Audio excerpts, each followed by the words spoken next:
जैसे prime minister, जैसे लोकपाल, लोकायुक्त और कई सारे आयोग। इसको हमको इन सारे लेक्चर में कोशिश करेंगे कि हम लोग इसको कवर करें। हमारी स्पीड थोड़ी सी फास्ट रहेगी। मेरा मकसद होता है आप लोगों को समझाना। बहुत सी चीजें आपकी किताबों में रहती हैं, लेकिन क्योंकि इस समय जो ट्रेंड्स हो गया है conceptual knowledge not to factual knowledge, है ना। तो हमारा मुख्य उद्देश्य या मुख्य हमारा ऑब्जेक्टिव ये रहेगा कि चीजों को समझकर हमको पढ़ना है। बहुत से टॉपिक है उसमें से, हालांकि मेरी जो पिछली क्लास हुई थी अमेंडमेंट, तो मैंने 41 तक आपको पढ़ाया था और मैंने कहा था जब अगली क्लास होगी तो मैं remaining part of the constitutional amendment को कवर करूंगी। लेकिन आज मैं एक नया टॉपिक ले रही हूँ और जिसके दिन हम लोग टॉपिक को, क्योंकि मुझे लिखवाना है ज्यादातर चीजों को, उसको आपको नोट डाउन करवाना है, तो जिस दिन भी मुझे टाइम मिलेगा वो जो बचा हुआ है उसको मैं आपको कवर करूंगी। तो जहां पर आपने संशोधन लिखा हुआ है 3, 4, 5 या 6, 7 पेजों को छोड़कर अगला आप लोग जो नया टॉपिक है वो हम शुरू कर रहे हैं। और अगला आज का टॉपिक है बच्चों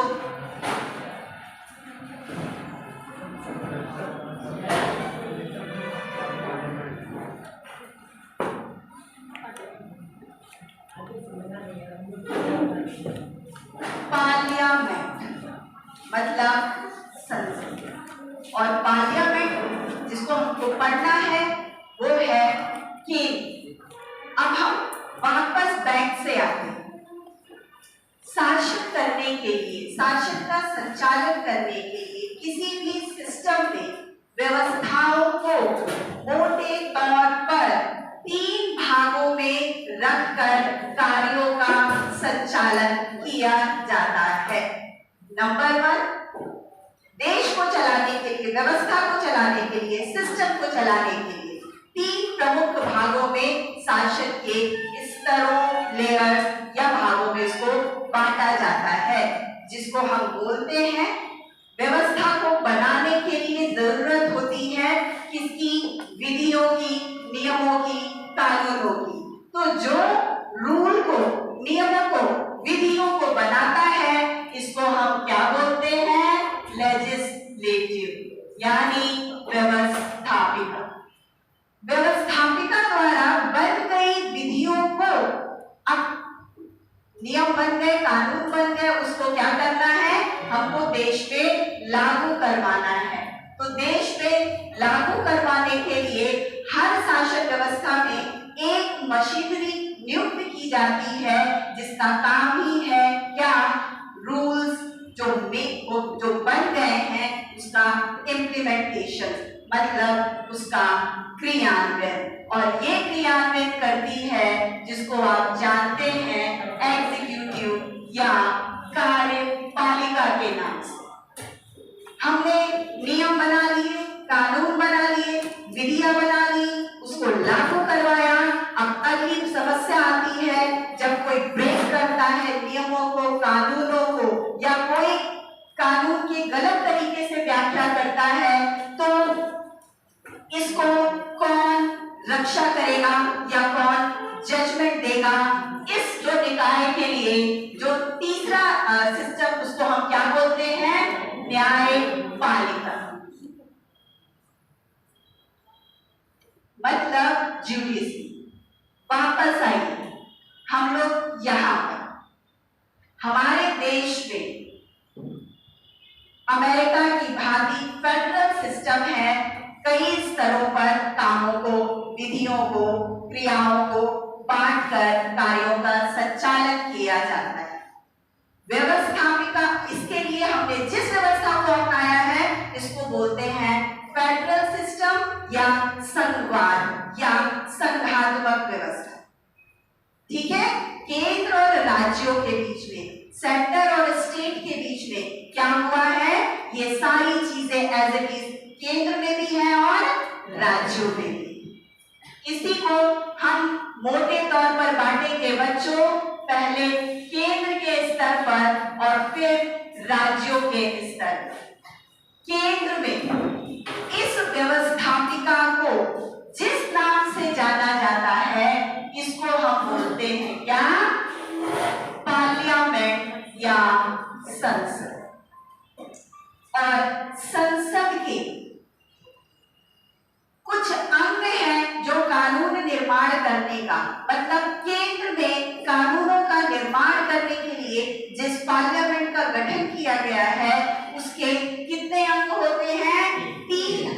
होते हैं, ठीक है? कौन? राष्ट्रपति, लोकसभा और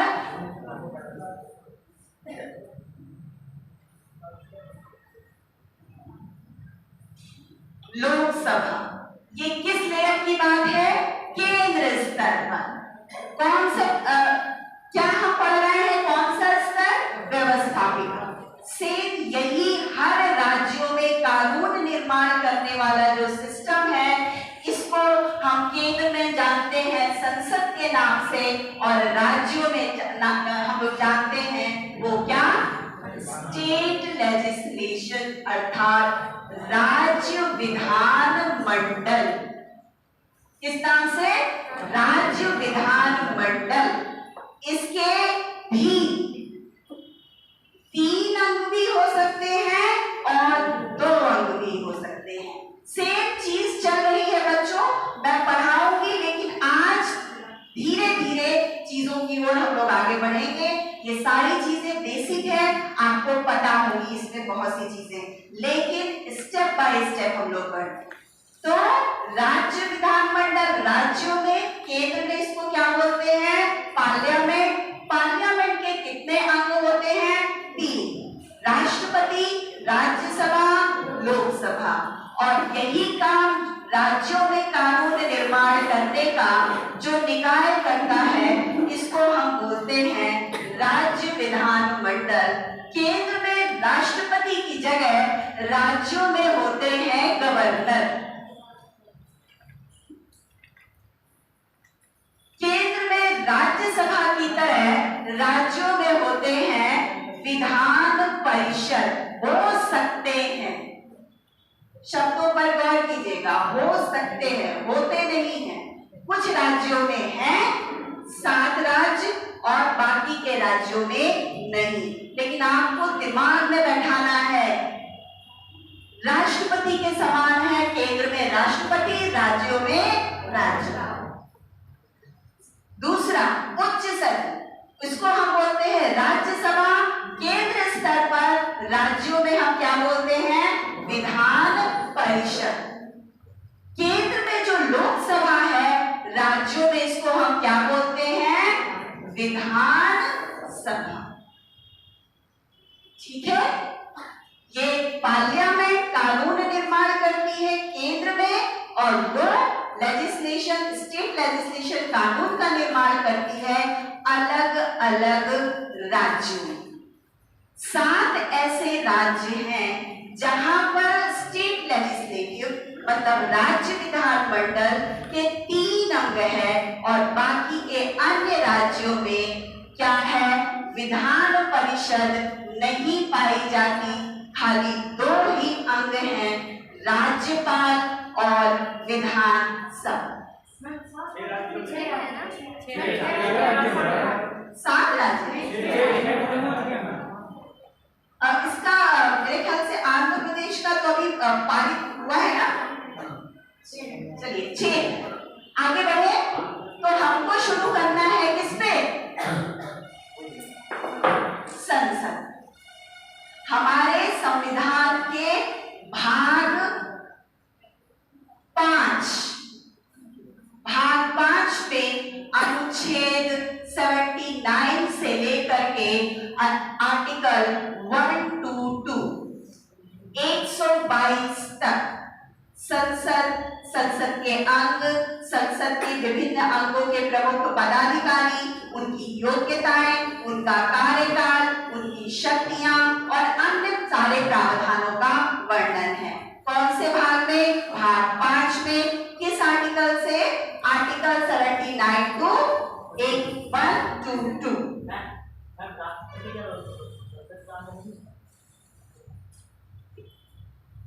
संसद हमारे संविधान के आर्टिकल 79 में इसका वर्णन है। संसद का कौन सा अनुच्छेद? 79। ठीक है? 79 संसद, 80 राज्यसभा और 81 लोकसभा। इन चीजों को आपको ध्यान में रखना है। 79 में केंद्र में कानून निर्माण करेगी संसद, राज्यों और राज्यों का प्रतिनिधित्व करने वाला जो अंग होगा उसको हम बोलेंगे राज्यसभा, जिसका वर्णन अनुच्छेद 80 में है। इसके पदाधिकारी, उनकी योग्यताएं, उनके कार्यकाल का वर्णन इसमें दिया हुआ है। और 81 में है लोकसभा के बारे में। वापस आए, हमारे संविधान में संसद का जो प्रावधान है इसको हमने ग्रहण किया है, इसको अडॉप्ट किया है। कहां से? इंग्लैंड के मॉडल, ब्रिटेन के मॉडल से। ब्रिटेन में जो सिस्टम को अपनाया गया है इसको हम बोलते हैं वेस्टमिनिस्टर मॉडल। अर्थात कार्यों का संचालन एक अलग प्रक्रिया से होगा जिसको हम कहते हैं parliamentary form of the government.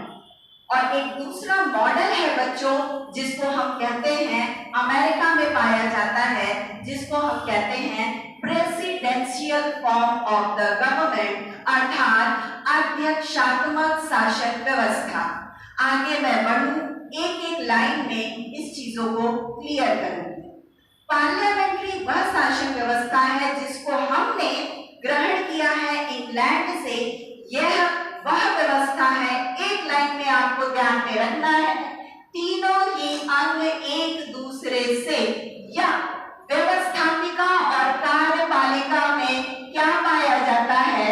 Inter connection पाया जाता है, संबंधित होती है। और कार्यपालिका व्यवस्थापिका के प्रति उत्तरदायी होती है और समस्त संचालन कानून निर्माण करने का संसद के माध्यम से होता है।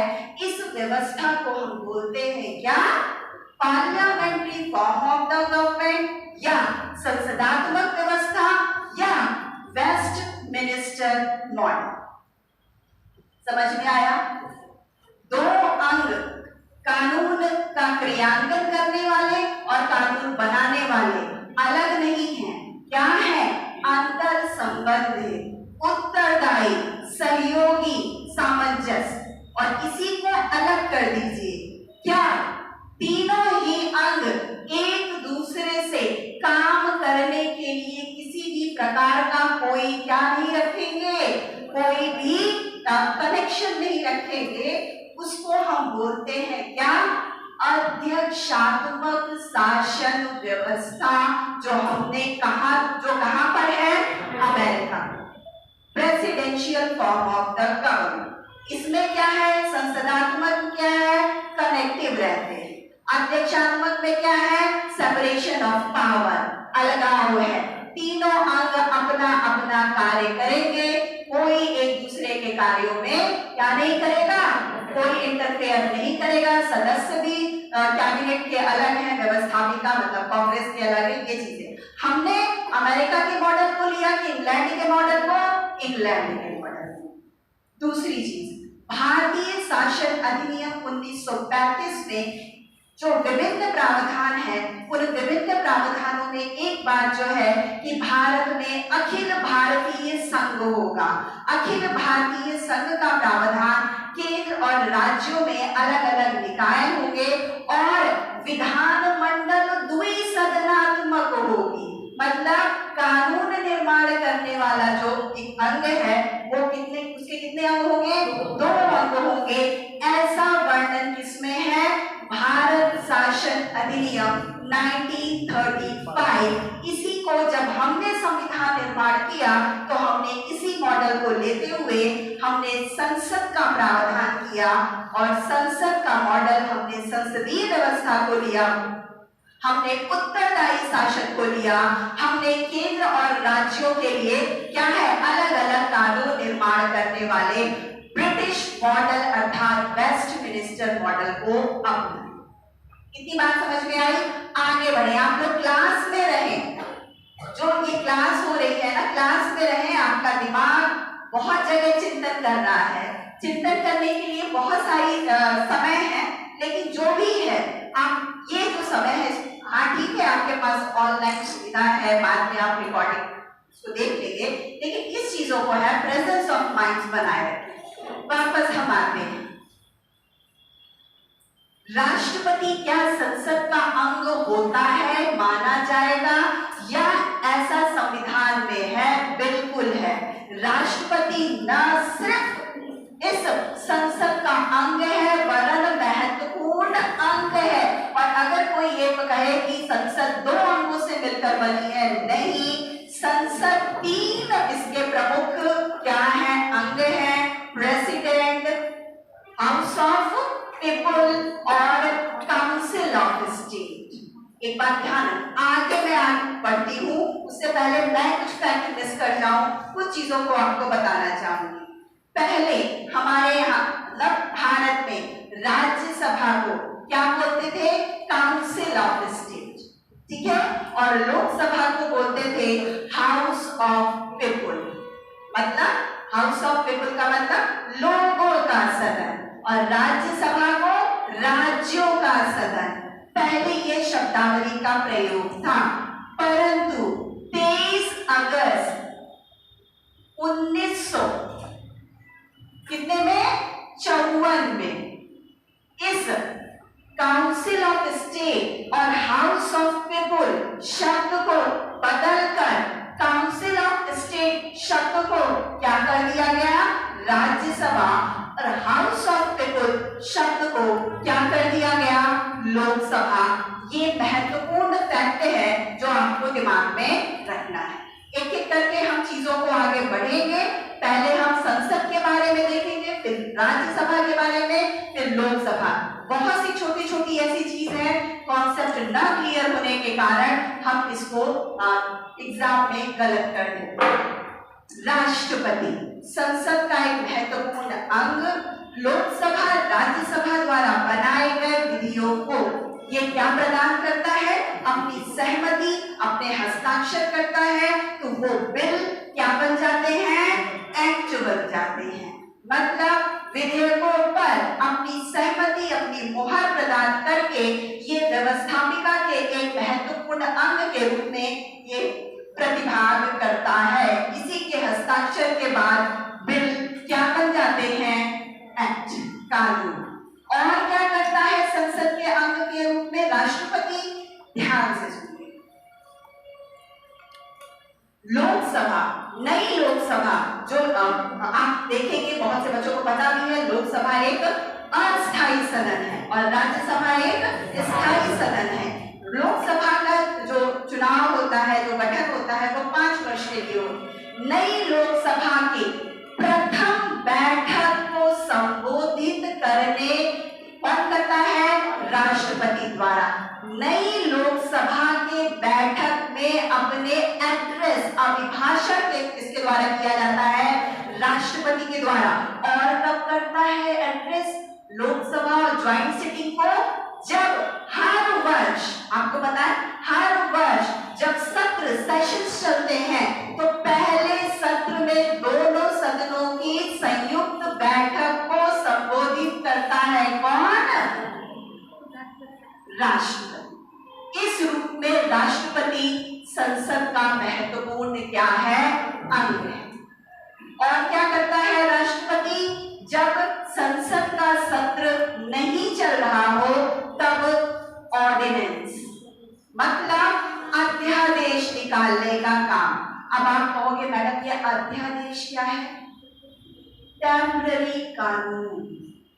आपको पता है कानून निर्माण कौन करता है, जब सेशन चलता है, और सेशन साल भर नहीं चलता है, सेशन की एक निर्धारित अवधि है, और जब निर्धारित अवधि में काम कम होते हैं, हल्ला ज्यादा होता है। बीच की अवधि में अगर किसी महत्वपूर्ण विषयों पर कानून का निर्माण करना हो, तब क्या होगा, हम चुप करके बैठ जाएंगे कि सेशन होगा तब कानून निर्माण होगा, तब काम होगा, नहीं। उस समय में हम राष्ट्रपति के द्वारा एक अस्थायी प्रावधान करते हैं जिसको हम जानते हैं अध्यादेश। अध्यादेश अगला सेशन शुरू होने के बाद ये समाप्त भी हो सकता है, और अगर दोनों सदन इसमें अपनी मोहर लगा देते हैं तो यही अध्यादेश कानून भी बन सकता है।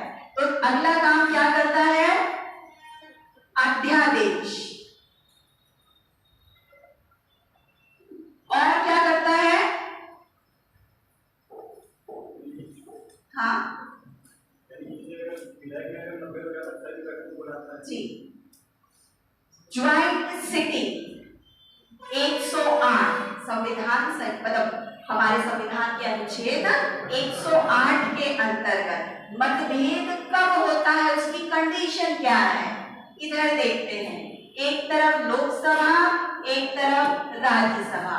राज्यसभा ने किसी बिल को पास कर दिया है और लोकसभा ने उस बिल को पास करने से मना कर दिया है। दूसरी कंडीशन, लोकसभा ने बिल को पास कर दिया है या राज्यसभा ने कहा है कि इसमें कुछ क्या कर दिए जाए, संशोधन कर दिए। अब ये उल्टा भी हो सकता है, दोनों सत्रों में से कोई एक भी हो सकता है, ठीक है। लोकसभा ने पास कर दिया और राज्यसभा ने 6 माह तक कोई भी क्या नहीं किया, इसको पास नहीं किया।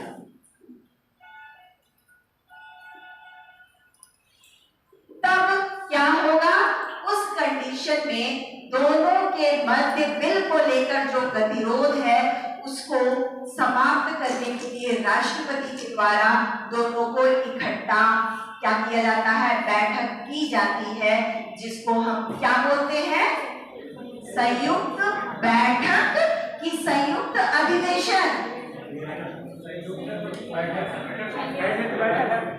ध्यान रखिएगा, हमारे संविधान में अनुच्छेद 108 में संयुक्त बैठक का प्रावधान है, संयुक्त अधिवेशन का प्रावधान नहीं है। ज्वाइंट सिटिंग, एक चीज जो छोटी सी गलती है, हमको पता है लेकिन हमारे दिमाग से स्टक हो जाता है, ठीक है। संयुक्त बैठक, अब आप बताओ, राज्यसभा कहाँ, आधा, और उसका पूरा कौन, लोकसभा।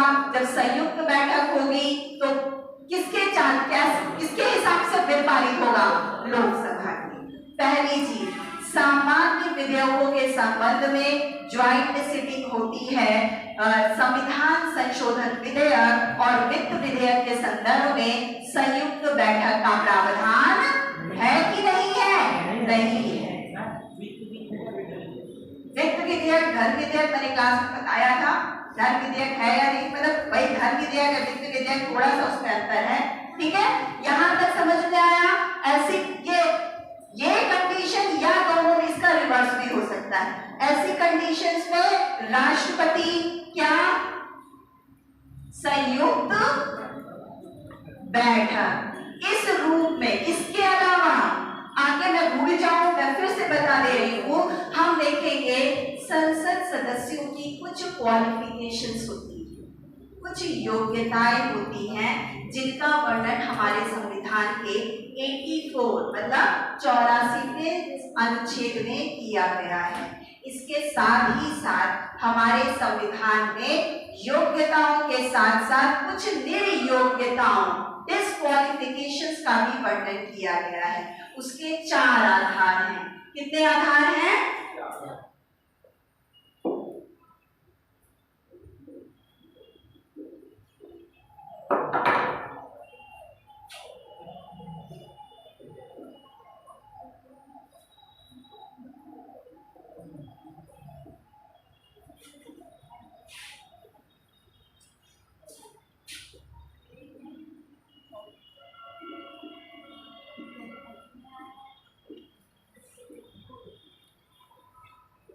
अभी कहानी शुरू हुई है, अगला क्या है? दल बदल।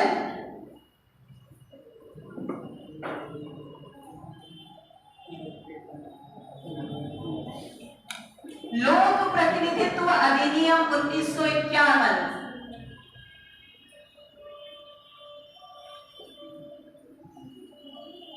और पद रिक्त होने की दशा में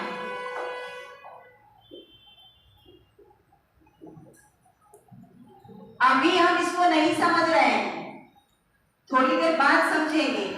जो राष्ट्रपति ने बता रही हूं उसमें एक पॉइंट जो है आपको दिमाग में रखना है।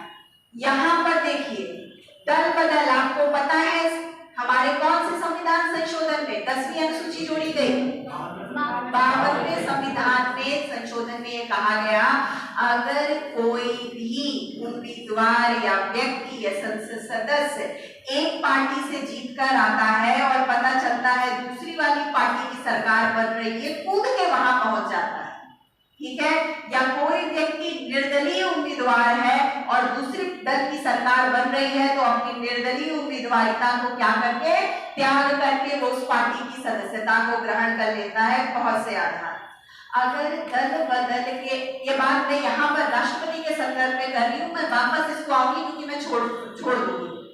दल बदल के संदर्भ में वो सदस्य डिस्क्वालीफाई हो गया है संसद का, ये निर्धारण करने का अधिकार है।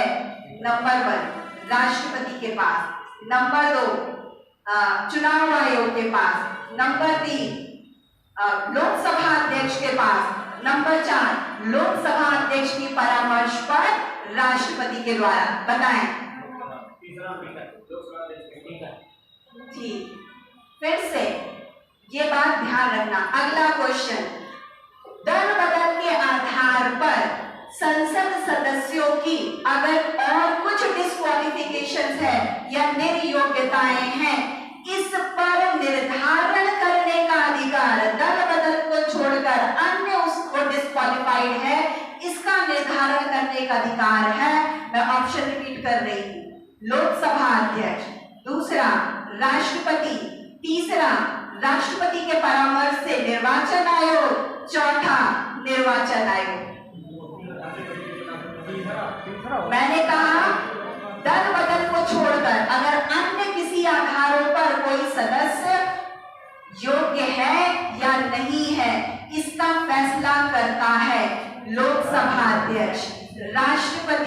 राष्ट्रपति के परामर्श, निर्वाचन आयोग के परामर्श पर राष्ट्रपति के द्वारा या लोकसभा अध्यक्ष के परामर्श पर राष्ट्रपति के द्वारा।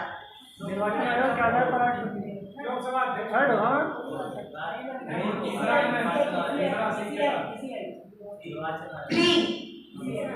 है। यहाँ पर मैं ये समझाने का प्रयास करूँ, फिर से समझिएगा। अगर दल ये वाला आता है दल बदल वाले में, तो यहाँ पर वो सदस्य क्या है, डिस्क्वालीफाई है, इसका निर्धारण करता है। अगर वो लोकसभा का है तो लोकसभा अध्यक्ष करता है, अगर वो राज्यसभा का है तो कौन करेगा, सभापति। किस आधार पर, सेकंड वाले आधार। इतनी बात समझ में आई? बहुत छोटी बात है क्या? अगर सेकंड आधार पर कौन करेगा, लोकसभा अध्यक्ष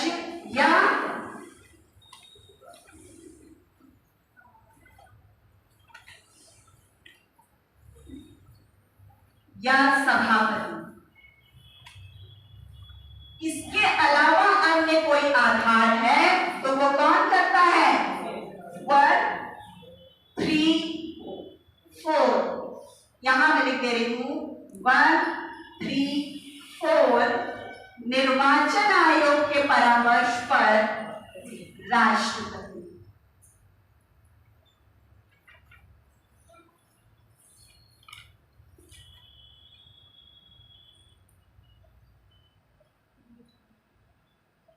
क्या ये बात पता थी आपको?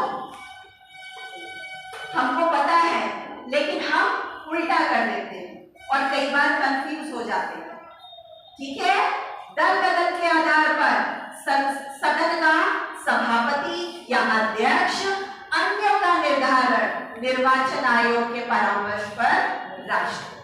तो यहां पर किसकी भूमिका निकल कर आई, बोलो, राष्ट्रपति। तो इस आधार पर क्या संसद का अंग है या नहीं है?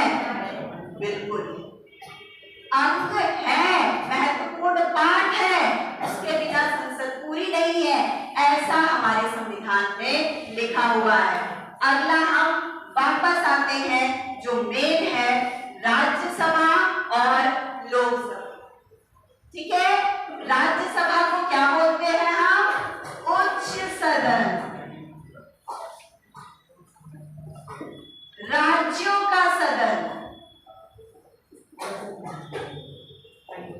स्थायी सदन।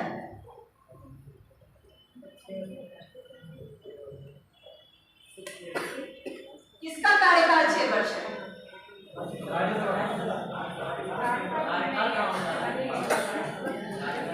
राज्यसभा के सदस्यों का कार्यकाल 6 वर्ष का है, ऐसा हमारे संविधान में लिखा है कि नहीं लिखा?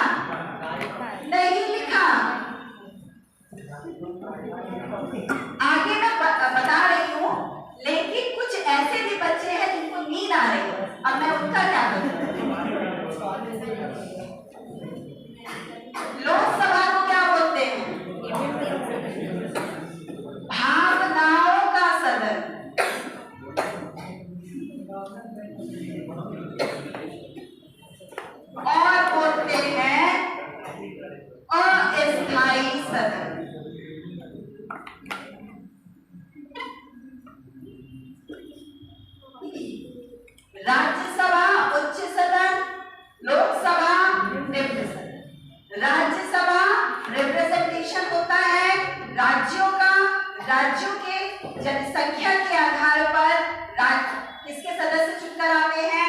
राज्यसभा के। इस कारण से राज्यसभा को हम house council of the state या राज्यों का सदन बोलते हैं, जबकि लोकसभा को हम बोलते हैं भावनाओं का सदन। ऐसा क्यों बोलते हैं? क्योंकि लोकसभा में जो सदस्य चुनकर आते हैं प्रत्यक्ष रूप से किससे चुनकर आते हैं? अगला भी लिख लीजिएगा, अप्रत्यक्ष सदन। इसको हम बोलते हैं प्रत्यक्ष सदन। क्यों? क्योंकि राज्यसभा के सदस्य अप्रत्यक्ष तरीके से चुनकर आते हैं और लोकसभा के सदस्य प्रत्यक्ष तरीके से चुनकर आते हैं। तो आप पहले ये समझिए what is the direct and what is the indirect.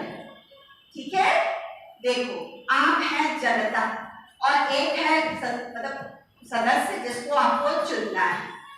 आपने मान लीजिए मुझे चुनना है, आपने मुझे क्या किया, कई सारे सदस्यों में से वोट दिया और मैं चुनकर आई। आप जनता और एक जिस व्यक्ति को चुना उसको उसका वोट दिया और उसको क्या किया, वोट सर्वाधिक प्राप्त हो गए, तो वो सीधे कहां पहुंच गया? संसद में। सीधे जिस व्यक्ति को जनता के द्वारा चुना जाता है उस व्यक्ति या उस हाउस को हम क्या बोलते हैं? डायरेक्ट। इसीलिए लोकसभा को हम क्या बोलते हैं? प्रत्यक्ष सदन। और इसके सदस्य को जो चुनाव होता है उसको हम बोलते हैं प्रत्यक्ष निर्वाचन पद्धति। अभी यहीं पर कहानी खत्म नहीं है, वापस अब यहाँ अप्रत्यक्ष समझ रहे हैं। अप्रत्यक्ष मतलब सीधे जनता नहीं चुनेगी, पहले जनता कुछ लोगों को चुनेगी और फिर वो कुछ लोग उस व्यक्ति को चुनेंगे जिसको कहां जाना है? राज्यसभा में। तो चुनाव 2 बार होता है। पहले जनता कुछ पर्टिकुलर लोगों को चुनेगी और वो पर्टिकुलर लोग कौन है? विधानसभा के सदस्य। और फिर ये विधानसभा डिसाइड करेंगे कि किसको चुनना है राज्यसभा में। आप ये समझिए अप्रत्यक्ष निर्वाचन वह निर्वाचन जिसमें जनता सीधे प्रत्याशी का चुनाव नहीं करती है, पहले जनता कुछ निर्धारित प्रतिनिधियों को चुनती है और फिर यह निर्धारित प्रतिनिधि उस व्यक्ति का चुनाव करते हैं जिसको सदन में जाना है। इस व्यवस्था को हम बोलते हैं अप्रत्यक्ष, इनडायरेक्ट। पर्दे के पीछे जनता है और वो व्यवस्था जिसमें डायरेक्ट जनता को पता है कि इसी को हमको सदन में भेजना है, वो व्यवस्था कौन सी है? प्रत्यक्ष।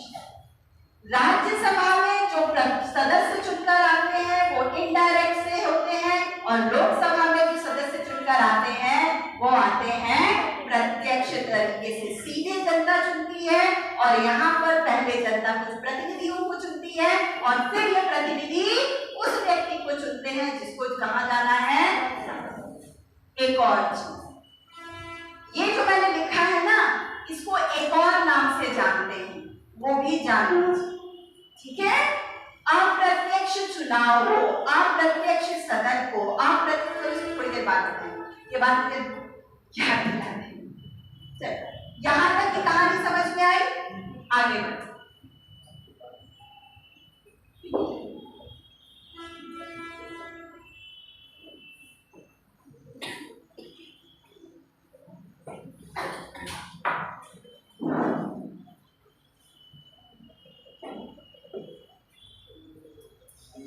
राज्यसभा, उच्च सदन, राज्यों का सदन, ठीक है, स्थायी सदन और अप्रत्यक्ष सदन। इसके जो सदस्य हैं उनका चुनाव अप्रत्यक्ष तरीके से होता है और इस चुनाव पद्धति को, सदस्यों की चुनाव निर्वाचन पद्धति को हम जिस नाम से जानते हैं उसको हम क्या बोलते हैं?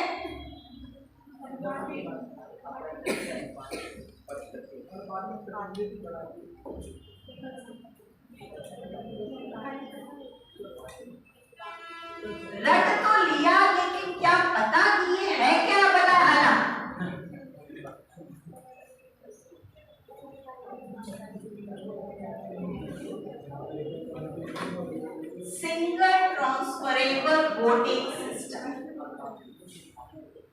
एकल संक्रमणीय आनुपातिक पद्धति। ठीक, ऐसी मत पद्धति जिसमें हम जो वोट डालते हैं वो थोक के भाव, मतलब एक नहीं देते हैं, जितने उम्मीदवार हैं उनको हम क्या देते हैं, वरीयता, प्रेफरेंस। वरीयता के अनुसार हम टोटल जितने सदस्य हैं उनको हम क्या देते हैं, वोट देते हैं प्रेफरेंस के हिसाब से। कौन मेरी पहली पसंद है, कौन मेरी दूसरी पसंद है, कौन तीसरी पसंद है और कौन चौथी। मैं जाऊंगा मूवी देखने तो सलमान खान की होगी तो मैं पहले नंबर पे देखूंगा, अक्षय कुमार की होगी तो मैं दूसरे नंबर पे देखूंगा। जो आपके प्रेफरेंस होते हैं, वरीयता होती है, उसी के आधार पर यहाँ पर वोटिंग होती है। तो पहली चीज, वोट जो डाले जाए वो वरीयता के अनुसार डाले जाए। मेरी पहली पसंद, ये नहीं तो इससे चलेगा काम, ये नहीं तो इससे चलेगा, ये नहीं तो इससे चलेगा। दूसरी चीज, जो वोट डालते हैं वो कैसे होते हैं, ट्रांसफरेबल, मतलब हस्तांतरणीय। हस्तांतरणीय का मतलब क्या होता है, चले जाते हैं। मतलब सलमान खान को गए थे लेकिन नहीं मिला तो अक्षय कुमार की देखी तो वो पैसा किसको चला गया, अक्षय कुमार को, मतलब चला गया। पहली पसंद नहीं मिली तो दूसरी पसंद को मेरा वोट जुड़ गया, अगर पहली पसंद की प्रॉपर हमको टिकट नहीं मिले। मतलब मैं वोट पसंद के अनुसार से देती हूँ, नंबर 1, और दूसरी पहली पसंद को अगर प्रॉपर वोट। अब प्रॉपर वोट से क्या मतलब, वही मतलब है क्या, प्रोपोर्शनल, मतलब आनुपातिक, मतलब एक निश्चित कोटा प्राप्त करना जरूरी है। क्या प्राप्त करना जरूरी है, अगर किसी उम्मीदवार ने निश्चित कोटा प्राप्त नहीं किया है तो इसका वोट कहां चला जाएगा, अगले उम्मीदवार के पास चला जाएगा। इसको हम बोलते हैं क्या, एकल संक्रमणीय आनुपातिक मत पद्धति। आप कहोगे मैडम नहीं समझी, इसको एक एग्जाम्पल से समझने का हम लोग प्रयास करें।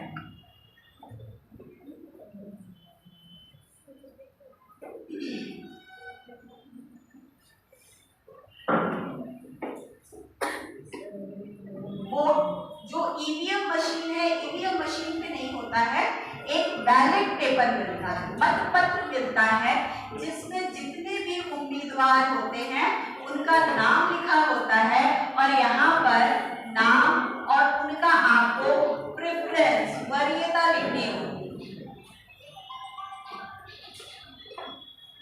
हेलो, नहीं मैं बाहर सौम्या कॉलेज में।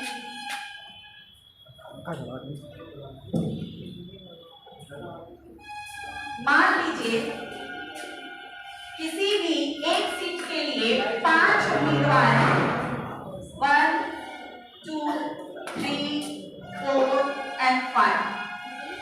अगर मैं क्या हूँ, वोटर हूँ, तो मैं इसको अपनी पसंद के अनुसार वोट दूंगी। मतलब सी को मैंने पहली पसंद, बी को दूसरी, ए को तीसरी, डी को चौथी और ई को क्या मैंने 5वीं पसंद दी। इस हिसाब से सदस्य क्या करेंगे, अपने वोट का प्रयोग करेंगे, पसंद के अनुसार से करेंगे। अब जब इसमें काउंटिंग होती है, मान लीजिए एक निश्चित कोटे के लिए आपको 30, मतलब क्या करना है, 30 सदस्यों का वोट प्राप्त करना है। तो इसमें मान लीजिए 3 को 15, 2 को 10, 1 को 30, इसको 10 और इसको 5 सीटें मिली। ठीक है, तो सबसे कम सीटें किसको मिली, अच्छा कितना चाहिए, न्यूनतम कोटा कितना है, 30। तो इसका मतलब सी तो क्या हो गया, मतलब 2 उम्मीदवारों के लिए 2 सीटें हैं, तो सी तो क्या हो गया, निर्वाचित हो गया, क्योंकि उसको अब एक सीट के लिए अभी भी डिसाइड नहीं है ना, तब क्या हम देखेंगे किसको सबसे कम सीटें मिली, तो क्या मिली है, ई को सबसे कम सीटें मिली हैं। तो ई को जितने व्यक्तियों ने पहली पसंद किया है ये देखा जाएगा कि उसकी दूसरी पसंद कौन है, और ई के जितने दूसरे मतलब जो ई को जिन्होंने पहली पसंद चुना है उन्होंने दूसरी पसंद, मान लीजिए किसको चुना है, ए को चुना है, दूसरे चक्र की मतगणना में इसको क्या दिया है, 10 लोगों ने, ऐसे लोगों ने जिन्होंने ए को क्या चुना है, दूसरी पसंद चुना है, तो कितना हुआ 25। इसको किसी ने नहीं चुना, इसको किसी ने नहीं चुना। अब क्या होगा, फिर अभी भी इसको 30 मतलब न्यूनतम कोटा प्राप्त नहीं हुआ है, तो जितने और कम बचे हैं मतलब बी और डी, इनको भी उस वोटिंग सिस्टम से हटा दिया जाता है और फिर इन दोनों की सेकंड प्रेफरेंस के मतों को किसमें जोड़ दिया जाता है, इसके आधार पर जो बाकी बचा है। मान लीजिए बी के जो जितने उम्मीदवार जिन्होंने बी को फर्स्ट प्रेफरेंस दी थी उसमें से 3 व्यक्तियों ने ए को कितनी मतलब ए को सेकंड प्रेफरेंस दी, और कौन बचा था अगला, डी के भी 3 लोगों ने इसको ए को सेकंड प्रेफरेंस दी, तो टोटल वोट कितने हो गए, मतलब निर्धारित कोटा इसने प्राप्त कर लिया। जो कम आएगा उसके वोट उसको चुनाव से बाहर कर दिया जाएगा और उसकी दूसरी पसंद जिसको भी उम्मीदवार को होगी उसमें जोड़कर निर्धारित कोटे पर अनुसार किसी भी उम्मीदवार के जीत मतलब उसके निर्वाचन का क्या किया जाता है, निर्धारण कर लिया जाता। ठीक है, वोट चले जाते हैं अगर उसको सबसे कम वोट मिले हैं और प्रॉपर वोट नहीं मिले हैं तो वो वोट किसी दूसरे उम्मीदवार को ट्रांसफर हो जाते हैं। अब अगली चीज, ये निर्धारित कोटा कैसे निकाला जाता है। आपको पता है उत्तर प्रदेश में राज्यसभा की जो सदस्य संख्या है वो कितनी है, 31 है ना। हम बात करें राजस्थान में राज्यसभा की सदस्य संख्या कितनी है, 10। तो आप ये मत सोचिए कि 10 के 10 का जो निर्वाचन है एक साथ होता है, इनका निर्वाचन क्या होता है 1/3 के अनुसार होता है। मतलब पहले चरण में 3 सदस्यों का, अगले में 3 और उसके बाद 4 सदस्यों का होगा।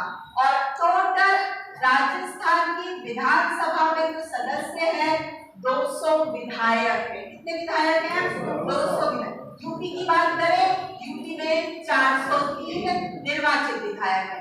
हम यहाँ छोटे से उस पर समझने का, निर्धारित कोटे को समझने का प्रयास करेंगे।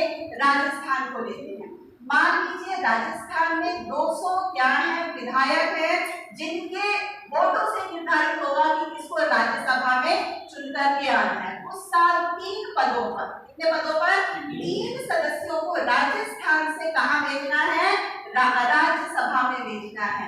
तो क्या होगा, विधानसभा के टोटल सदस्यों की संख्या बटे कितना, उस साल कितने उम्मीदवार है, लाइन में 3 +1 कितना निकल कर आया,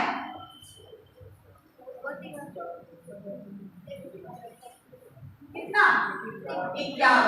मतलब यहाँ पे 4 को हम भाग देंगे +1, मतलब अगर 200 सदस्यों ने वोट दिया और उसमें कई सारे, तो एक सदस्य को न्यूनतम कितने वोटों को प्राप्त करना जरूरी है, 51। और यही 51 क्या है, न्यूनतम कोटा। बच्चों यही सेम थियरी अगली कक्षा हम लोग राष्ट्रपति की पढ़ेंगे तो उसमें भी अप्लाई होगी, परंतु बट लगा है क्या, अंतर क्या है, ध्यान दीजिएगा। मैंने कहा राज्यसभा के सदस्यों का निर्वाचन जिस विशेष अप्रत्यक्ष पद्धति से होता है इसको उसको हम बोलते हैं एकल संक्रमणीय आनुपातिक पद्धति। राष्ट्रपति का निर्वाचन जिस पद्धति से होता है इसको हम बोलते हैं एकल संक्रमणीय आनुपातिक गुप्त मतदान। अब आप कहोगे गुप्त का खुला क्या है, बताओ। जब हम वोट डालते हैं और पता हो भैया हम इसको वोट डाल दे रहे हैं तो इसको हम बोलते हैं ओपन वोटिंग। और जब हम चुरा चुरा के वोट डालते हैं, पता न चले कि इसको हम वोट दे रहे हैं, तो इसको हम क्या बोलते हैं, गुप्त मतदान। ध्यान देना, राष्ट्रपति सेम पद्धतियां हैं। राष्ट्रपति की क्या जुड़ा हुआ है, गुप्त मतदान। राज्यसभा में ये गुप्त शब्द नहीं है। तो आप लोग मैडम शुरू से ही ऐसा था, नहीं। हमारे संविधान में तो ये खुला और गुप्त का कोई कॉन्सेप्ट ही नहीं, ठीक है। वहां पर तो क्या था, एकल संक्रमणीय आनुपातिक पद्धति। ऐसा किसने लिखा गया, आर्टिकल 18। मैंने अभी बताया था ना, राज्यसभा मतलब 80 और लोकसभा 81। 80 में है तो फिर ये गुप्त खुला कहां से गया। संसद सदस्यों के निर्वाचन, उनकी योग्यताओं, उनकी निर्योग्यताओं के बारे में एक अलग से संसदीय विधान बना है बच्चों, जिसको हम बोलते हैं लोक प्रतिनिधित्व अधिनियम 1951 और 50 और 51। इसके आधार पर संविधान में कुछ ऐसी चीजें थी जिसके बाद क्या हो गई, कुछ क्या हो गई, इसमें मतलब कुछ कमियां उत्पन्न हो गई या कुछ गड़बड़ी उत्पन्न हो गई। तो हुआ ये कि जो विधायक जिस पार्टी से चुनकर आते थे, मान लो कांग्रेस से चुनकर आए हैं, उनको कहा गया है तुम कांग्रेस की जो उम्मीदवार है उसको राज्यसभा से क्या करना, चुन करके भेज देना। तो वो जाता था और पता चला दूसरी पार्टी ने उसको क्या दे दिया है, कुछ अंदर से कुछ लिफाफा उफाफा दे दिया है। तो अपनी पार्टी को छोड़कर किसको वोट देना था, अदर्स पार्टी को। क्यों, कि वो किसको दे रहा है, ये तो क्या है, गुप्त है। इस कमी के कारण उस व्यक्ति की अपनी पर्सनल वैल्यूज पार्टी के प्रति क्या हो गई, ऐसी समस्याएं उत्पन्न होने लगी। तब 2003 में लोक प्रतिनिधित्व अधिनियम में धारा में संशोधन करके जो अभी तक चला रहा था एकल संक्रमणीय आनुपातिक गुप्त मतदान, उस गुप्त को क्या कर दिया गया, खुला मतदान। ठीक है, ये बात समझ में आई। अगली चीज, विप जारी, पता तो चले कि वो दिया उसने किसको, वो कहे नहीं हमने तो इसी को दिया है, उस पर कहेगा आप विप जारी करते हैं लेकिन वो कहते तो है विप जारी किया तो किसी को देना, हाँ हम इसी को देंगे, हम शपथ खाते हैं पार्टी की मर्यादा और मान का रक्षा करेंगे, और पता चला अंदर रक्षा अपने हितों का कर दिया। समझ गए हो, चलो आगे वापस।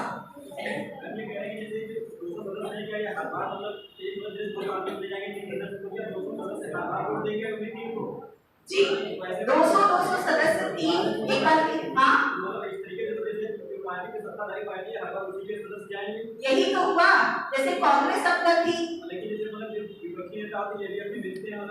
बेचते हैं, लेकिन वहां पर देखो बीजेपी और कांग्रेस में क्या है, शुरुआत में पहला 2014 वाला कार्यकाल था, राज्यसभा में ज्यादातर जो सदस्य कांग्रेस वाले थे, ठीक है, तो दिक्कत आई।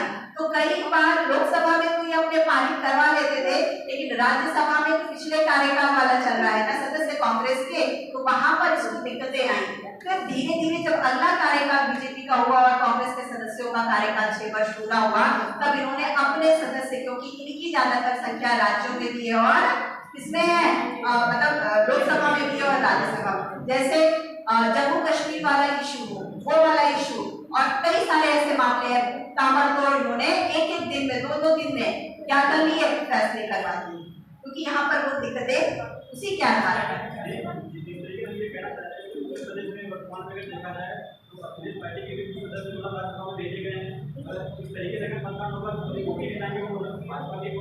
लेकिन ज्यादातर राज्यों में, राज्यसभा में यही थोड़ा सा, लोकसभा में उनका क्या है, पूर्ण बहुमत है, लेकिन राज्यसभा में पार्टी कुछ आगे से अधिक राज्यों में, मेरे ख्याल से छोटे छोटे राज्यों में करके क्या है, बीजेपी क्या है, अपना पूरा जनाधार बनाई हुई है। राज्यसभा में अच्छी खासी उसने अपनी जितना भी किसी विधेयक को पारित करवाने के लिए आवश्यकता है वो कर लिया वर्तमान समय में। लेकिन जो तुम्हारी बात है वो बात सही है कि अन्य पार्टियां भी इस तरीके से राज्यसभा में अपने सदस्यों के द्वारा केंद्र के जो विधेयक है उनको प्रभावित करने का प्रयास करती है, और हर सरकार ये चाहती है लोकसभा में भी मिल गया है, राज्यसभा में भी मिल गया। लेकिन ये बात ध्यान रखना, जब आप शक्तियां बढ़ेंगे सामान्य विधेयकों में तो क्या है, ये बात ज्वाइंट सिटिंग का आता है, और सदस्य किसके ज्यादा है, लोकसभा के, तो ये बात होती है। संविधान संशोधन में ज्वाइंट सिटिंग होती ही और धन विधेयकों तो यहाँ पर ही दिक्कतें आती है। वापस में कहा बढ़ी, क्या बता रही बताओ? हाँ, मैंने ये कहा कि राज्यसभा वाली बात यहाँ तक थी। मेरा प्रश्न है, कोई भी राज्यसभा का सदस्य बनने के लिए उम्मीदवार को उसी राज्य का मूल निवासी होना चाहिए अथवा नहीं? क्या ऐसा प्रावधान योग्यता के संदर्भ में है या नहीं?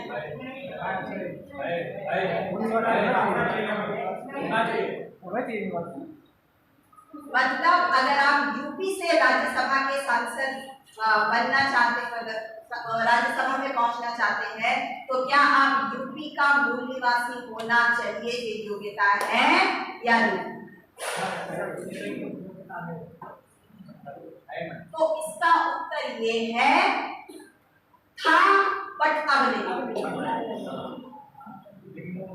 लोक प्रतिनिधित्व अधिनियम 1951 के आधार पर किसी भी उम्मीदवार को किसी भी राज्य से अगर वो राज्यसभा में चुनकर जाना चाहता था तो उसको उस राज्य की मूल क्या सदस्यता, मूल निवासी होना उसका क्या था, क्वालिफिकेशन, योग्यता थी। परंतु 2003 में संशोधन करके इसको हटा दिया गया। कोई भी किसी भी राज्य का मूल निवासी किसी भी अन्य राज्य से चुन करके कहां पर पहुंच सकता है, राज्य। ठीक है, तो एकल संक्रमणीय आनुपातिक पद्धति जो वर्तमान में कैसी हो गई है, खुला। ठीक है, और राष्ट्रपति के संदर्भ में कैसी है, एकल संक्रमणीय आनुपातिक ग्रुप। चलिए अब हम वापस आते हैं राज्यसभा को। मैंने एक और चीज कहा था कि ये एक स्थायी सदन है। स्थायी सदन का मतलब क्या होता है बच्चों, ये कभी भी समाप्त,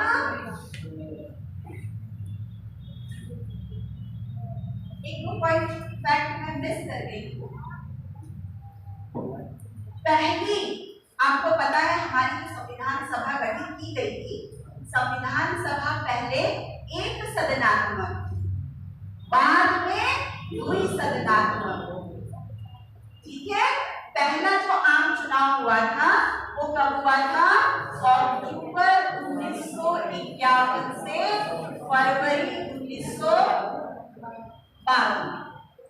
पहला देश में आम चुनाव। इसके आधार पर बच्चों अप्रैल 3 अप्रैल 1952 को पहली बार, नोट करते जाएंगे, साथ साथ चलेंगे। 3 अप्रैल 1952 में किसका गठन हुआ, राज्यसभा का। किसका गठन हुआ, राज्यसभा का गठन, जिसकी पहली बैठक हुई थी बच्चों 13 अप्रैल 1952। ठीक है, आपको ये पता है हमारी संविधान सभा दोहरा काम करती थी। ठीक है, जब वो संविधान का निर्माण करती थी तो बन जाती थी संविधान सभा, जिसके अध्यक्ष थे डॉक्टर राजेंद्र प्रसाद। और जब वो देश में विधियों के निर्माण से संबंधित, कानूनों के निर्माण से संबंधित कोई कार्य करती थी तो बन जाती थी क्या? संसद, लोकसभा, जिसके अध्यक्ष थे जी.वी. मावलंकर। ठीक है, तो इस आधार पर पहले तो क्या था? राज्यसभा थी नहीं। प्रथम आम चुनाव हुए, प्रथम आम चुनाव के बाद राज्यसभा को गठित किया गया। गठन कब हुआ? 3 अप्रैल 1952, जिसकी प्रथम बैठक कब हुई? 13 अप्रैल 1952। एक और यहीं पर नोट डाल के आप लोग लिख लीजिएगा, क्या पहले आम चुनाव के बाद, पहले आम चुनाव के बाद में राज्यसभा का गठन 3 अप्रैल को हुआ और लोकसभा का गठन हुआ था बच्चों 17 अप्रैल 1952, जिसकी प्रथम बैठक हुई थी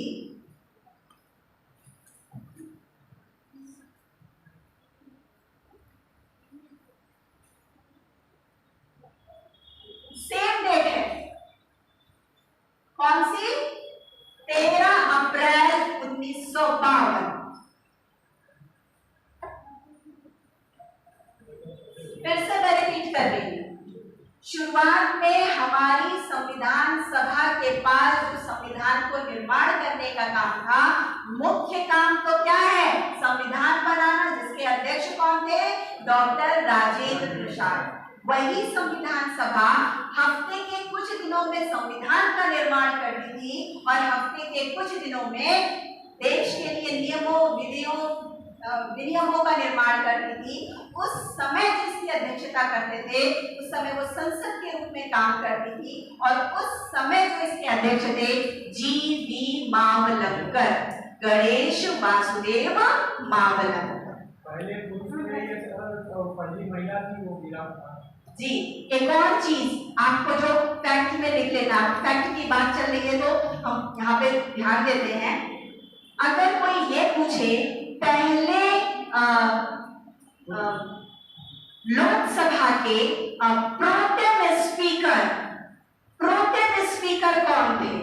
मैं यहाँ पे स्पीकर की बात नहीं कर रही हूँ, प्रोटेम स्पीकर कौन थे? तो आपका उत्तर होगा क्या? जी.वी. मावलंकर। और फिर ये कहे कि पहले लोकसभा के अध्यक्ष कौन थे? तो आपका फिर उत्तर होगा क्या? जी.वी. मावलंकर। और फिर अगर प्रश्न लोकसभा के ऐसे लोकसभा अध्यक्ष जिनको क्या है, पद से हटाने के लिए प्रक्रिया प्रारंभ हुई थी अक्षमता और कदाचार के आधार पर, वो कौन थे? तो I repeat again, G.V.. Mavalankar.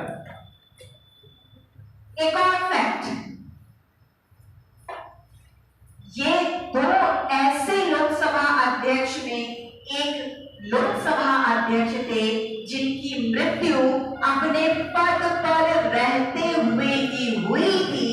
इसमें नंबर 1 थे जी.वी. मावलंकर और दूसरे थे बाल योगी।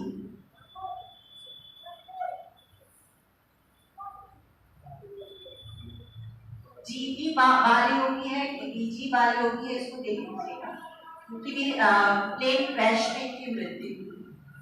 तो वापस हम आते हैं, प्रथम आम चुनाव के बाद पहली बैठक गठन किया गया राज्यसभा का 3 अप्रैल 1952 को, जिसकी बैठक हुई थी 13 अप्रैल 1952 को। इसके समानांतर लोकसभा, पहली लोकसभा का गठन आम चुनाव के पश्चात अप्रैल के बाद ही तो सॉरी सही था, ये 13 मई है, 13 मई 1952। ठीक है, हाँ, दोनों बैठक राज्यसभा की भी और लोकसभा की भी। राज्यसभा का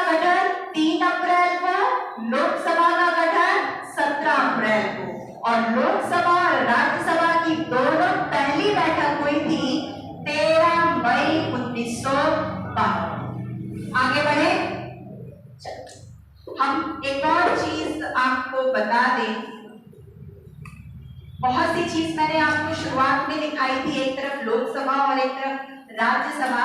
तो मैंने लोकसभा के संदर्भ में आपको बोला था निम्न सदन है, अस्थायी सदन है, भावनाओं का सदन है। एक और लिख लीजिए, लोकसभा को आम सदन भी बोलते हैं, आम सदन या आम आदमी का सदन।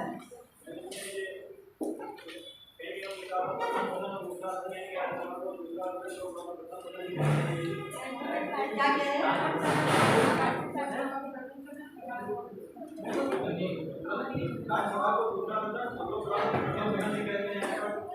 द्वितीय सदन, क्योंकि वो पावर के मामले में कम है और ये पावर के मामले, जब यहाँ शक्तियों की बात आती है तो इसको प्रथम सदन कहते हैं, क्योंकि हम देखेंगे ये शक्तियां पढ़ते हुए कि लोकसभा की शक्तियां राज्यसभा से कहीं ज्यादा है इस आधार पर। और आम आदमी का आम सदन क्यों बोलते हैं? क्योंकि इसमें जनता तय करती है कि कौन चुनकर जाए, ठीक है, और जनता भावनाओं में बहती है और उसके आधार पर उम्मीदवार का चयन करती है। तो जनता की भावनाएं प्रदर्शित होती हैं सदन में चुने हुए उम्मीदवार के रूप में, इसीलिए लोकसभा को क्या बोलते हैं हम? भावनाओं का सदन। मैं ये क्यों बता रही हूँ? कथन और कारण वाले प्रश्न में इस तरीके के प्रश्न पूछने की क्या हो रही है, टेंडेंसी आए, बढ़ती जाए। तो इन चीजों को आपको पता होना। अब वापस आते हैं जिससे अक्सर विद्यार्थी गड़बड़ कर जाते हैं, कार्यका।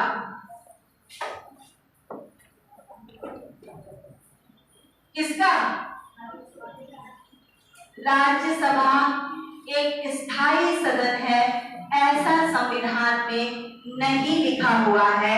खाली ये लिखा हुआ है कि राज्यसभा के सदस्य प्रति 2 वर्ष बाद 1/3 सदस्य क्या होंगे? पद त्याग करते।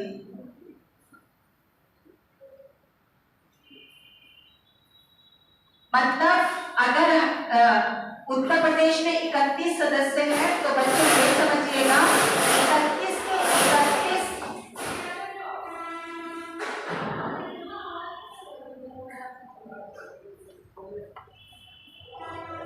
31 के 31 सदस्यों का जो चुनाव है एक साथ नहीं होता है, उसको भी जैसे मैंने अभी राजस्थान के संदर्भ में बताया, इसको बांट।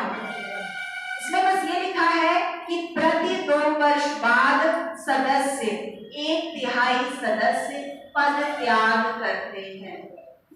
मतलब तो आपके दिमाग में एक प्रश्न आएगा, मैडम शुरुआत में तो इकट्ठा सदस्य क्या कर लिए गए थे, चुन गए थे, तो उसमें से कौन 1/3 होंगे, बलि का बकरा कौन बनेगा, है ना? पद त्याग कैसे करेंगे, इसका निर्धारण कैसे हुआ था? इसका निर्धारण बिल्कुल सही लॉटरी के तहत हुआ। मतलब 1952 में राज्यसभा का गठन हुआ, 2 वर्ष बाद 1954 में लॉटरी पूरे सदस्यों की नाम की एक पर्ची रखी गई थी और पर्ची निकाली गई थी। जिन जिन सदस्यों के नाम निकल कर आए थे 1/3 टोटल सदस्यों में 1/3 उनको क्या कर दिया गया, पद त्याग, मतलब उनको हटाया गया। फिर 2 वर्ष बाद 1956 में फिर यही लॉटरी विधि को अपनाया और फिर 1/3 सदस्य को क्या किया गया, उनको हटाया गया। फिर क्या 58 में यही कंटिन्यू रहा? नहीं, 1958 से ये 1/3 हो गए थे, वापस जो बचे उनका क्या हो गया, जिन्होंने 6 वर्ष का कार्यकाल पूरा कर लिया,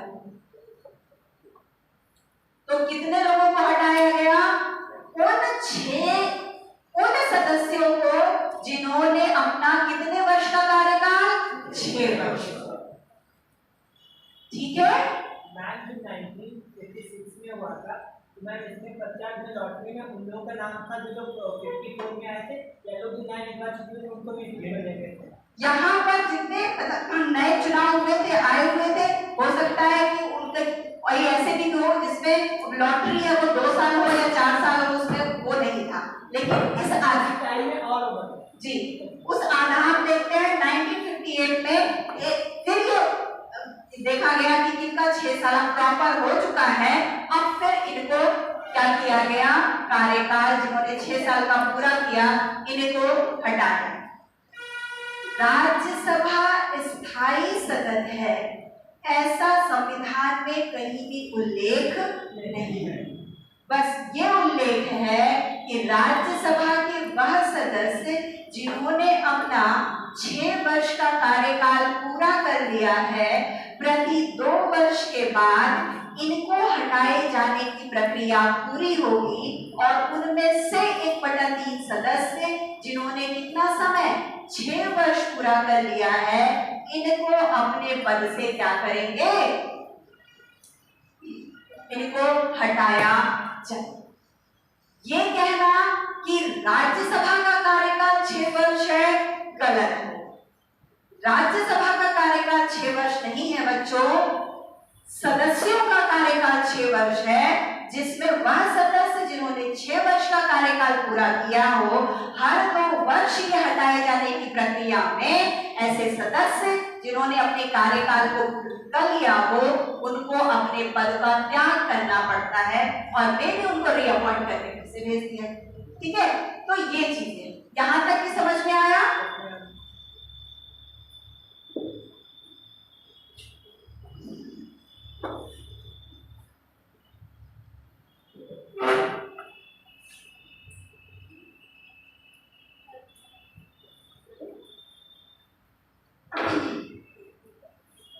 यहीं पर मैं संसद सदस्यों की योग्यताओं के बारे में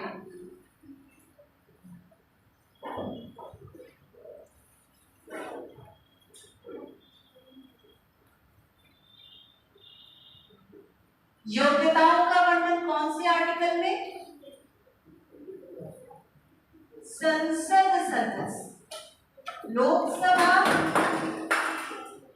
राज्यसभा,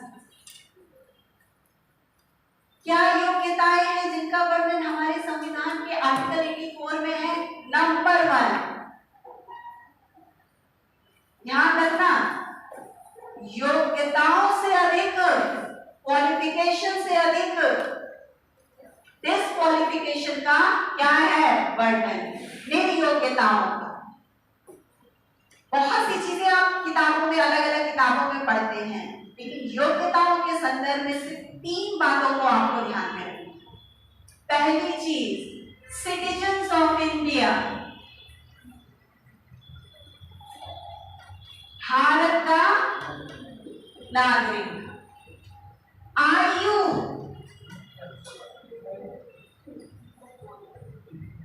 अच्छा एक चीज जो हम लोग अक्सर गलत करते हैं, मैंने शुरुआत में देखिए आपको बताया था संसद के 3 सदस्य। नंबर 1 3 अंग, राष्ट्रपति, राज्यसभा, लोकसभा। आयु, न्यूनतम आयु उम्मीदवार बनने की, राष्ट्रपति बढ़ा के दिमाग में रखिएगा 35, 5 साल कम कर दीजिए, उससे कम महत्वपूर्ण। राज्यसभा 30, उससे निम्न सदन है, कम है, पावर ज्यादा है तो क्या है याद रखेंगे।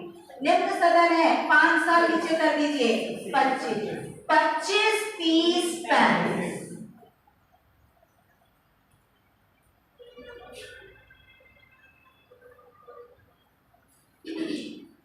तीसरी क्वालिफिकेशन क्या है,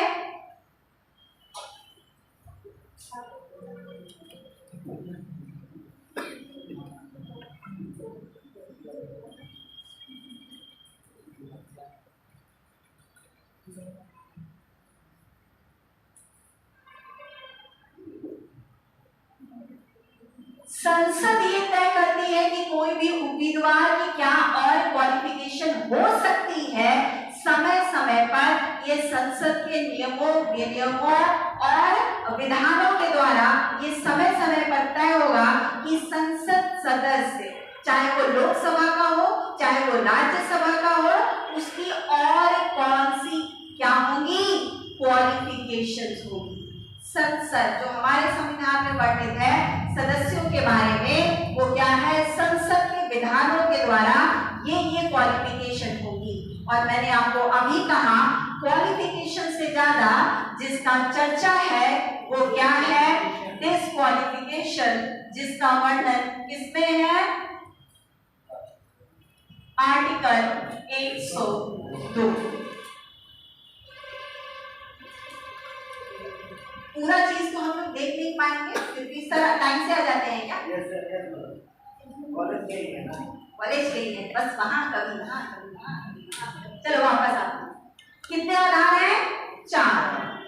लाभ के पद का मतलब ऐसा कोई भी उम्मीदवार संसद का सदस्य बन गया है जिनने ऑलरेडी कोई लाभ का पद का निर्धारण किसके आधार पर किया जाएगा तो वो हमारे संविधान के जब हम मौलिक अधिकार पढ़ रहे थे तो मैंने आपको अनुच्छेद 13 बताया था और ये कहा कि राज्य की परिभाषा में कौन आएंगे तो मैंने आपको कहा था 13 के अनुसार जहां जहां ऐसे सरकारी संगठन ऐसे गैर सरकारी संगठन जो सरकार से प्रत्यक्ष रूप से लाभ या कोई भी मतलब वेतन प्राप्त करते हैं इनको सरकारी या गैर सरकारी या अनुदान प्राप्त संगठनों में हम रखेंगे और इन सबको हम राज्य के रूप में रखेंगे। तो लाभ के पद का मतलब ऐसा कोई भी सरकारी गैर सरकारी निजी संस्थान जिसपे सैलरी दी जाती है वेतन दिया जाता है भत्ते दिए जाते हैं सुविधाएं दी जाती हैं अगर कोई संसद सदस्य चुनकर आया और उसने किसी भी लाभ के पद को धारण किया है और संसद सदस्य बनने के बाद भी उसने इन पदों को त्याग नहीं किया है तो उसको कौन हटाएगा राष्ट्रपति हटाएगा किसके परामर्श से निर्वाचन आयोग के परामर्श से ठीक है। परंतु लाभ का पद कौन सा है कौन सा नहीं है ये निर्धारित करती है संसद। जैसे मंत्रियों के पद राज्यपालों के पद ये लाभ के पद के अंतर्गत नहीं। दूसरा पेज है क्या हमारे 52वें संविधान संशोधन के द्वारा जोड़ा गया क्या 10वीं अनुसूची। बार बार ये सदस्यों के द्वारा जिस भी दल से या निर्दलीय वो जीत कर आते थे जैसे ही सत्ता में आने के लिए वो अपने पूर्व के दल से दगाबाजी करते थे धोखा करते थे और सत्तारूढ़ दल की सदस्यता को क्या कर लेते थे ग्रहण कर लेते थे। इससे सबसे ज्यादा जो छला जाता था वो कौन छला हुआ महसूस करता था जनता और इससे बार बार भ्रष्टाचार की संभावना बन रही थी। इसीलिए 1985 में राजीव गांधी की सरकार के द्वारा 52वां संविधान संशोधन करके 10वीं अनुसूची को जोड़ा गया और ये कहा गया कि चुनने के बाद अगर कोई भी सदस्य अपने जीते हुए दल जिस दल से वो जीत कर आया है उस दल को छोड़कर अन्य दल की सदस्यता ग्रहण कर लेता है तो ऐसी स्थिति में उसको क्या कर दिया जाएगा डिस्क्वालीफाई कर दिया जाएगा। या कोई निर्दलीय सदस्य के रूप में चुनकर आता है और वो किसी पार्टी की सदस्यता ग्रहण कर लेता है तो इस कंडीशन में भी उसको डिस्क्वालीफाई कर दिया जाएगा या अन्य आधारों पर जिसमें अपने दल का बदल करता है। दल बदल के आधार पर संसद सदस्यों की निर्योग्यताओं या उनको डिस्क्वालीफाई करने का अधिकार संबंधित सदस्य के अध्यक्ष और संबंधित सदस्य के सभापति को है। दूसरे आधार पर दल बदल के आधार पर लोकसभा अध्यक्ष और सभापति के द्वारा किया। अगर किसी पार्टी का सदस्य दूसरी पार्टी में गया तो उस पार्टी के सदस्य उस पर दल कानून लगाएगा तो उसका मतलब जो सत्ता वाली पार्टी चला गया तो मतलब उसका अध्यक्ष निर्णय लेगा कि मुझे लगा कि उसका अध्यक्ष से कहेगा तो लगाएगा ही नहीं, इसका मतलब क्या है, तो वो समझ नहीं आया अध्यक्ष के पास कब तक लगाएगा, तो पास नहीं, कब तक लगाएगा? जैसे किसी पार्टी से मतलब यूपी में समझ लें जो पार्टी है उसके सदस्य भाजपा में उसने ज्वाइन कर लिया, तो भाजपा का जो अध्यक्ष है उसने विधानसभा का मान लीजिए तो अगर दूसरी पार्टी ने लगाया किसी में सदस्य, वो क्यों जाएगा? वो तो वो दूसरे पार्टी वाले जाएंगे ना, तो उसमें दूसरी पार्टी वाले जो अपोजिट पार्टी है जो हार गई है, उसका भी सत्ता पार्टी में चला गया, विधानसभा किसी पार्टी के अध्यक्ष ने लगाया कि ये पार्टी मतलब इसने मेरे वोट दे दिया है जहाँ में लगाया, तो इसमें दरोदर लगा दिया जाए, दरोदर लगाने के लिए जैसे उन्होंने पेश किया विधानसभा के पास कुछ टाइम लिमिट है, कब तक वो पास करेगा कब तक नहीं, अगर तो पास नहीं करेगा तो उसका नहीं, यहाँ पर मतलब टाइम लिमिट क्या, अगर उसको ये लगता है, हालांकि अब इसका इस तरीके से दल बदल के आधार पर उसको डिस्क्वालीफाई नहीं किया जाता है, क्योंकि अब सदस्य भी जान गया है कि ऐसी कुछ होता है तो वो क्या हो जाएगा, अयोग्य हो जाएगा। अब बड़े लेवल पे खेल होते हैं, टाइम निर्धारित है या नहीं है, वो सारी चीजें हैं। अब क्या हो गया है बच्चों, क्या कि अब अगर मतलब एक निर्धारित संख्या में, अच्छी खासी संख्या में उस पार्टी के सदस्य मर्ज कर जाते हैं तो इन पर ये कानून लागू। वर्तमान में जैसे हफ्ते का एग्जाम के लिया है, वर्तमान में जैसे विभिन्न के बाद समाजवादी पार्टी से भी भाजपा में चले गए, नहीं वो ऑफिशियली आए नहीं वो वही बता रहे हैं कि अगले जाने में जनरल कानून भी लगाया, लेकिन बाकी निर्वाचन तो बैठे तो वही है ना, वहां पर उनका लोकसभा जो सभापति है, विधानसभा का सभापति, वो किसका है, वो कोई ना कोई कि नहीं है इन पर यह कानून ये नहीं होता है, ऐसा नहीं होता, कोई ना कोई कानूनों का खेल करके उन्होंने इसको क्या कर दिया, इसको खारिज कर दिया कि इन पर ये नहीं लगेगा। ये कहा गया है कि ये कानून में बहुत रोक लगाता है, लेकिन हर व्यक्ति ने इसका तोड़ ढूंढ लिया है, लूप होल्स ढूंढ लिया है, ठीक है, जिसके आधार पर हर किसी का वो क्या करते हैं, उल्लंघन करते हैं। और यही लूप होल सत्तावादी पार्टियां या सत्ता में आ रहे हैं तो हम कुछ भी कर लें तो उसको लोक प्रतिनिधित्व अधिनियम 1951, इसका मतलब क्या है, अगर कोई भी उम्मीदवार अपने चुनाव के समय सरकारी मशीनरियों का दुरुपयोग करता है या कुछ ऐसे कार्य गलत तरीके से वो जीत कर आता है, या जब भी वो चुनाव प्रचार कर रहा है धर्म के आधार पर, जाति के आधार पर, भाषा के आधार पर, संप्रदाय के आधार पर लोगों को भड़काकर क्या करता है, वोट प्राप्त करता है, तो इन सारे आधारों के अंतर्गत सदस्य की क्या कर दिया जाएगा, डिस्क्वालीफाई कर दिया जाएगा। इसका वर्णन किसमें है, पीपुल रिप्रेजेंटेटिव एक्ट 1950 और 1951। इंदिरा गांधी ने जो आपातकाल लगाया था उसमें जो राजनारायण है उन्होंने क्या केस फाइल किया था इलाहाबाद उच्च न्यायालय में कि इंदिरा गांधी के जो पर्सनल सचिव जो तत्कालीन आईएएस श्रेणी के अधिकारी थे, तो उन्होंने अपने पद का रहते हुए इंदिरा गांधी की रैली में क्या किया था, चुनाव प्रचार किया था, तो इससे सरकारी मशीनरी का दुरुपयोग हुआ और जो मंच लगाया गया था उसमें भी क्या है, सरकार के पैसे को खर्च किया गया था। 11 प्रमुख आधार थे जिन्होंने उन्होंने केस किया था, लेकिन फिर भी जो कोर्ट ने 2 प्रमुख आधारों पर इंदिरा गांधी के निर्वाचन को किसी अधिनियम के द्वारा क्या माना था, अवैध माना था। ठीक है, तो ये प्रमुख बेसिक ग्राउंड है।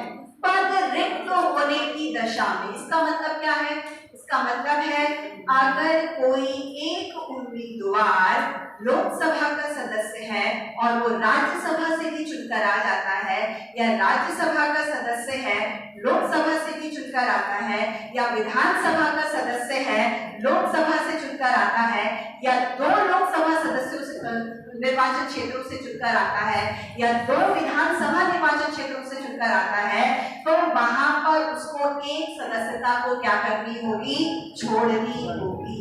नहीं तो ये माना जाएगा जैसे ही उसने नया पद को ग्रहण किया, पुरानी वाली क्या हो जाएगी, समाप्त हो जाएगी, और निर्धारित अवधि में अगर उसने पद को नहीं त्याग किया तो दोनों ही क्या हो जाएंगे, पद को समाप्त।